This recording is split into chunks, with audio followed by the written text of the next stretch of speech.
Okay, we are live. Hi, dear friends. This is Wasima Isra. I hope you are doing great. And I'm so happy to have Carmen with me today. Hi, Carmen. Hi. Hi, Wasima. Hi, everyone. So for those who don't know you, you are the creator of the Pholarchos Tarot deck, which is a beautiful deck based on your dream work. And you have created it a few years ago, but it's still, I would say, a beautiful creation that is helping a lot of souls at the moment. And today we are going to talk about dream work and dream word in time of crisis.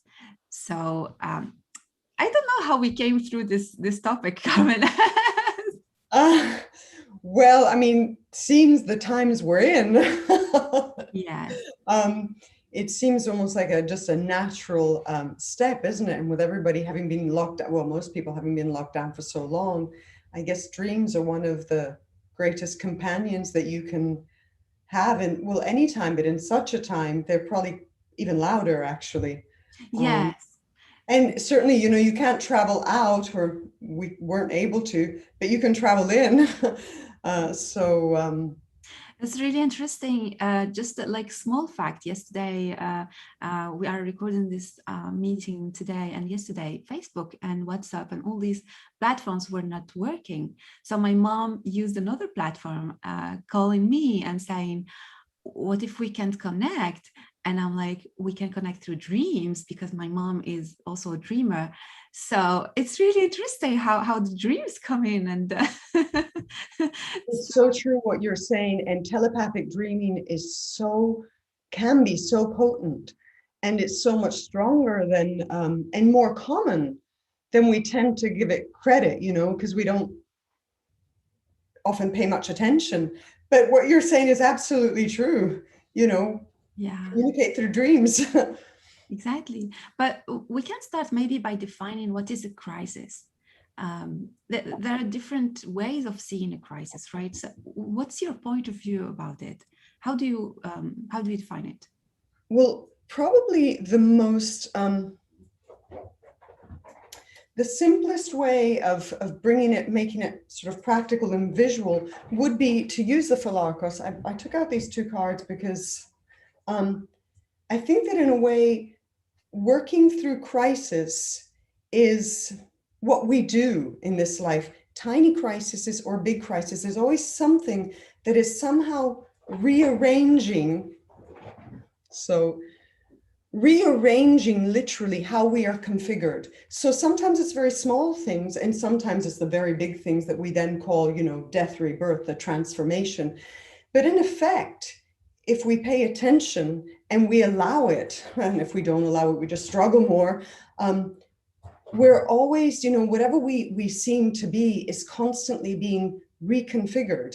Um, uh, Reassembled, new neuronal pathways being created. So I have this image, and I've used it for the High Priestess, which then goes into the sort of bigger version. Here, the light is starting to come in, but in a sense, so yes, of course, it's transmission, but it's also how the light of consciousness splits the brain as we have it, as we know it, constantly into the new consciousness.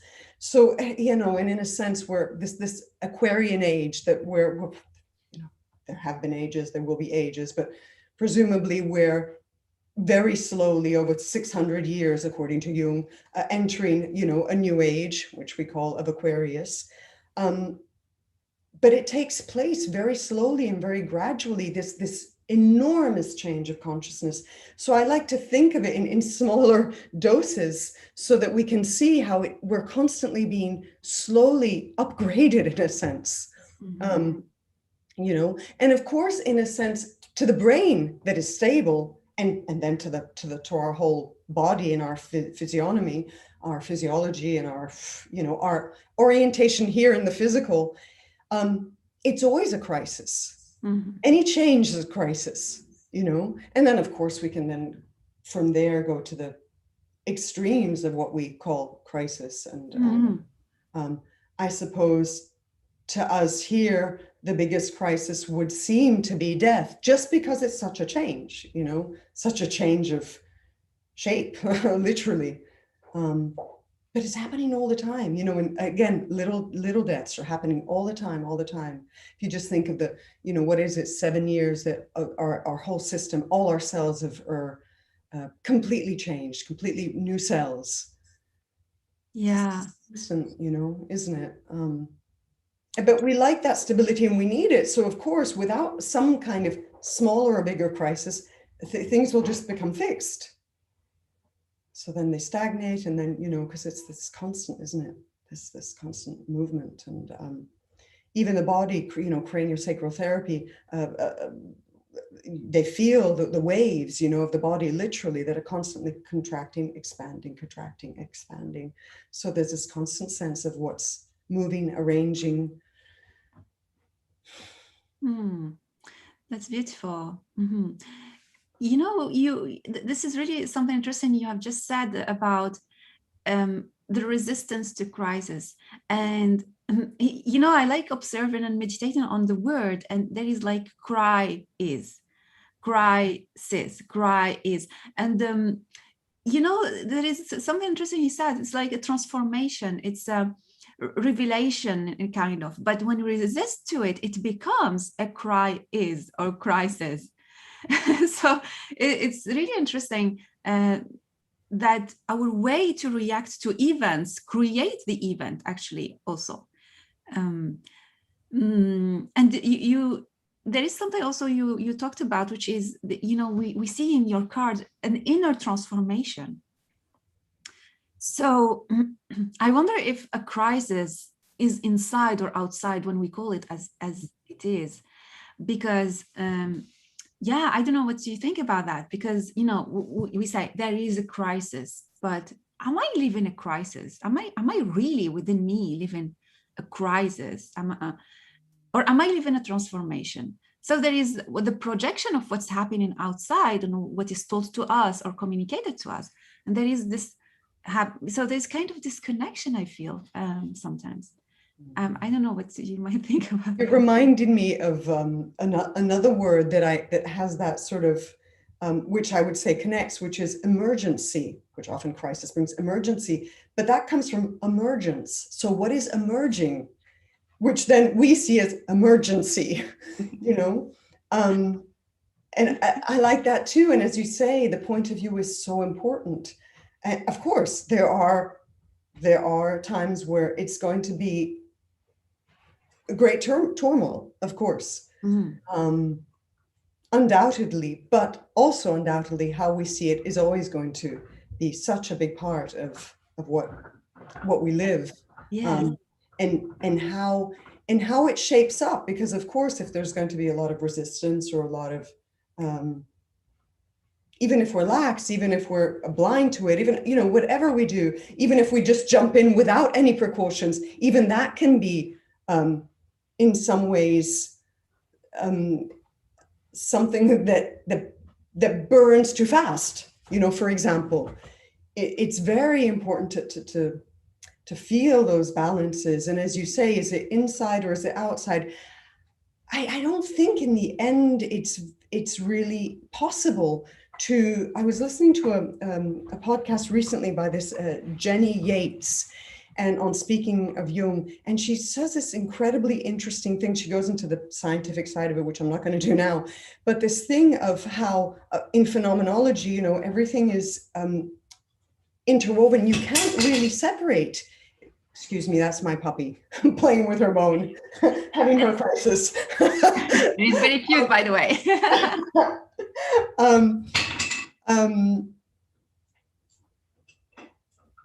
So yes, you can't separate inside and outside, and what we call objective and subjective.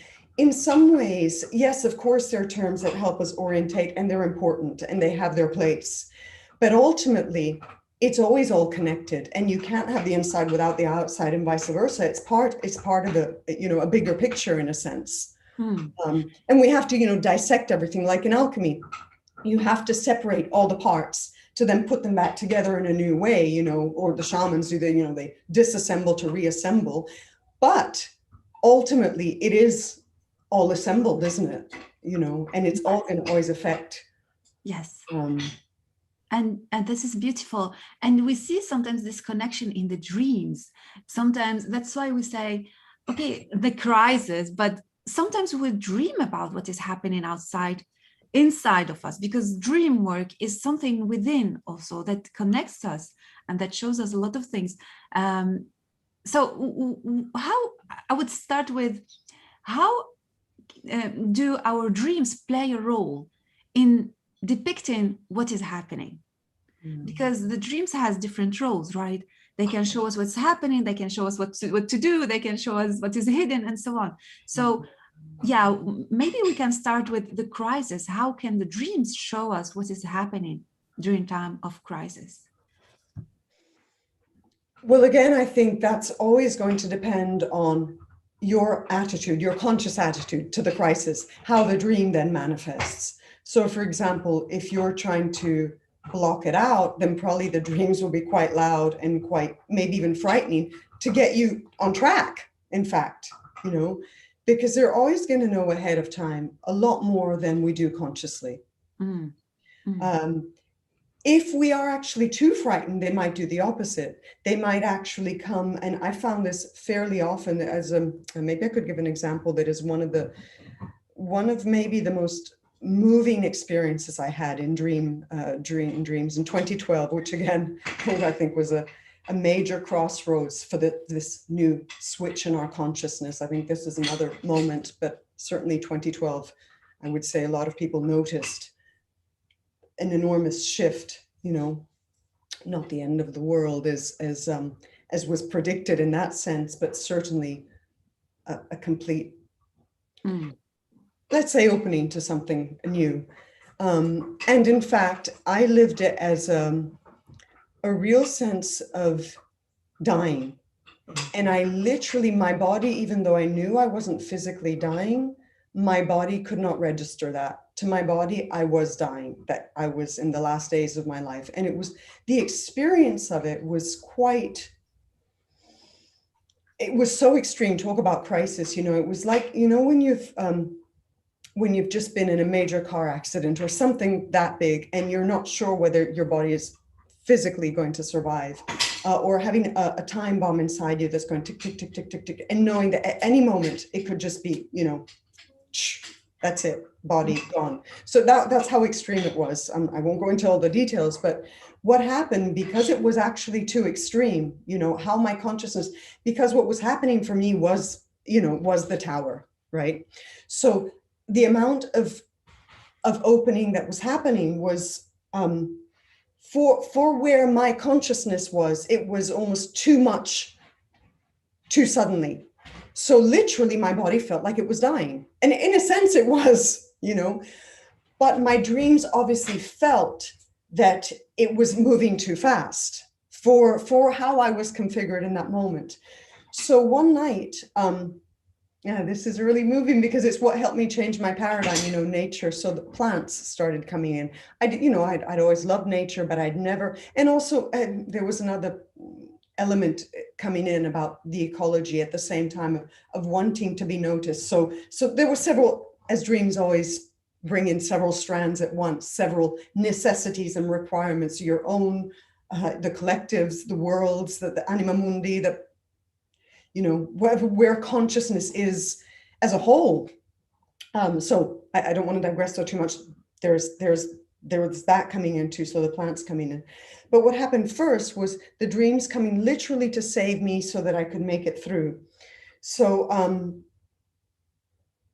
I had a dream, very simple, of a gigantic exotic pink flower, not like a flower I've ever seen physically, some kind of spirit flower, very beautiful, very numinous. And what it did was it came out of my chest and it helped heal, in the dream, it helped heal the person next to me. And when I woke up, it was so powerful that when I woke up, I knew something had shifted. And I knew that no matter how badly I was feeling, and it was extreme, it was, real dark night of the soul, I couldn't eat, I couldn't hardly sleep. I mean, this was a moment where I'd fallen asleep just briefly, right? And I had this pink flower. And I knew after that dream, something had completely, again, my whole nervous system had been reconfigured in the one dream. And though I suffered after that still, for some time, as I was working through everything, I knew things were going to be okay. And somehow the flower was there supporting me, so much so that in the Hierophant of Pholarchos, and I brought this out because I thought, what a good example of crisis, the pink flower on her chest, I don't know if is that in focus for you? Yes, yes. You can't see it that well, but she has on her chest a pink flower. Is that pink flower? So the sort of teacher figure who is doing the death rebirth work with the phoenix, the phoenix that is burning up. By the way, in the guidebook, in the new guidebook that is online, that is downloadable, there's a lot more about the background of the stories on the cards. So, there is the phoenix here that is burning up in its own flame, and the new phoenix coming through. So the whole death rebirth. But the pink flower and the plants, that are making this figure are the sort of chironic resource basis that actually allows all of this nature really coming in and regenerating and doing what is necessary beyond what we can understand, in a sense, even though we can feel it, we can feel when we have that support. And in times of crisis, when it comes in, it literally can save your life, because otherwise you can just break down. So, and from that dream, I had a whole year where plants started coming into my dreams. Visitations. I mean, really, sometimes there were molecular structures. Sometimes there were certain plants that would do certain things. It had quite specific information. Sometimes plants were actually asking for help. So there was, again, this whole sense of the ecology coming alive and the spirit of nature coming alive and speaking and saying, we have a voice too, and we want to be heard. But often we need to be helped first before we can then open enough to, to remember that aliveness in the whole of, in everything. But through dreams, you can get it in such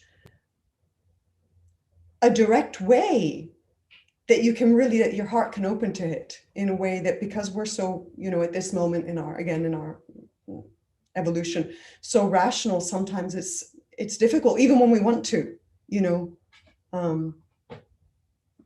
we're just so used to orienting to that, right? So I don't know, that sort of digress, but I think that might help with one example of how a dream in crisis they can do the opposite. They could, you can get nightmares if you're not listening. It's so rich what can happen. It's a dialogue, isn't it? Depending where you are. Yeah. Your own dreams will speak to you. And the problem is we find them very confusing because it's a different kind of language. So until we really do start writing them down, working with them, being with them, and seeing the arc over some time, it's hard sometimes to actually translate enough for us what is being communicated. Without killing the experience and the liveness, without sort of making it into this is the message and the dream can now be cataloged, because it's not like that. The real experiences, their real life. But we also need to know how to communicate with that. If we're going to be in any way affected, we're always affected, even when we don't realize. But if we want to be affected more, and we want consciousness to develop in that way for us and for the whole. So I think in times of crisis, and there's always some small crisis, even when it's not, again, the bigger crisis is always things shifting and moving and blah, blah, blah. If nothing else, it's just because you grow and you change, but it's a great time to work with that, because they take you deep and show you at a deeper level what's happening at a wider level. And that really helps. I think that really, really helps then, most of all with meaning, with having a sense of purpose and direction, because you might still have to navigate something extremely difficult, because that's also part of how we grow and part of what's here. But as you say, how we see it and what we know about it what the Hierophant might be able to tell us about it in a sense, and therefore the dreams, does make all the difference. I find it beautiful what you just shared, and I'm just absorbing this wisdom that you have shared with us. And there is something also that I like about dream work, which is to find a solution of how to go through. So there is this help that comes to us, but also there are some steps that can be shown to us. Small steps, maybe just what should I be focusing on? Sometimes in my dreams that there are some, beautiful messages saying, hey, you are living in crisis. Focus on drawing, focus on writing, focus on this, which is like completely different from what I think I should be doing, right? So there is really this practical advices also that can be brought up by the dreams. It's so true, and it's fun, and sometimes they can really, even make fun of you in a way when you're not. Like once I again, I had this dream where I was having to sing a lot, and I was really pretty out of tune, but I was trying really hard. But I woke up sort of laughing about it and realizing how much, literally, it was a very practical piece of advice, needing that thing of the vibrations of song, but it was like, oh, you're not really, you're not practiced at this. So I'm in the dream, I'm kind of going, and it's just so important that we take all of the work with a great sense of humor, right? Because otherwise you can't work on conscious. That's why we get so rigid as well, no? Or all that self-importance. Yes. Well, and also sometimes they give us hope when we think that everything is crumbling.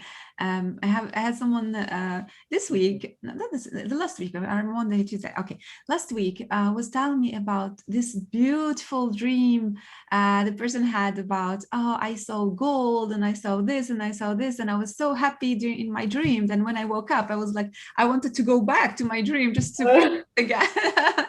so there is this these emotions that we are seeking deeply inside, and also this hope, like look at the positive side of things. Everything is still possible. Yeah. Yeah, everything is still possible, and you might discover things that are even more enriching than you thought, what you now are living, right, in your status quo. So yeah, as you say, hope. Yeah, hope's essential, really. Yes. Keeps Actually, us curious too, doesn't it? it Oh, is. because when you despair, you don't hope it. You're not curious anymore. You don't put your nose out there as puppies do, and you want to sniff every single thing, discover every single thing. And again, that's so important. And dreams will make you do that too, right? Yeah. Strange things that are mysterious and different, and yeah. Actually, that's something really interesting is that where I grasped there is something about be curious. Like the dreams are about curiosity also. Yeah, I don't know, something is coming in about that. Mm-hmm. Yeah, and I think, again, if we're going to change, if mankind's consciousness is changing at such a big level and we're in the middle of this, without curiosity, what a ride.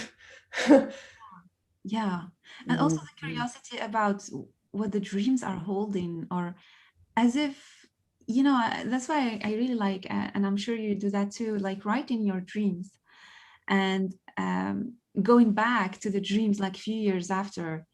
There is one workshop we did together, right? It's like you went back 10 years ago, right? A dream that you had 10 years ago, and bring it in here now, how I can interpret that now.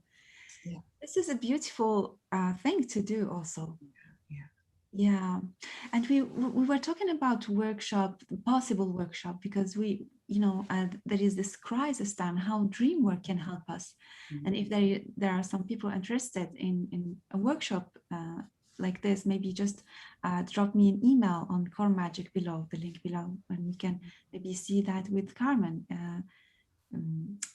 how to go through our crisis using Dreamwork and the Pholarchos. Yeah, dream work, and of course, as you say, journaling, writing down, all of that, and then using the cards on the dreams is very helpful. It's even very simple. Picking one card or something can really help make that bridge to, the confusion of often and the overwhelm sometimes of feeling either the dreams are too confusing or too frightening or too, all of that can come in, and it does come in. I remember as a child, I used to be very scared of dreaming because I had quite dramatic dreams. And,